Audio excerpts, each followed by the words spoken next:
तिजोरियां भरते हैं लोग उम्र भर के लिए, पर वो मौत का फरिश्ता है साहब, कभी रिश्वत नहीं लेता। साहिल करीब ही था कि तूफान आ गया,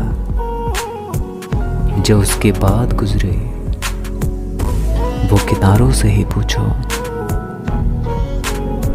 आईना देखकर अपना सा मुंह लेके रह गए। साहब को कितना गुरूर था दिल न देने पर। निकाल दिया हमने पिंजरे से एक परिंदा, बस उस परिंदे के दिल से पिंजरा निकालना बाकी है। लबों पे हाथ रखकर कहा उस जालिम ने,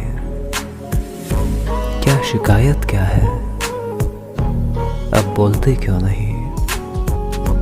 खुदा करे कि सारी उम्र हमें मंजिल ना मिले।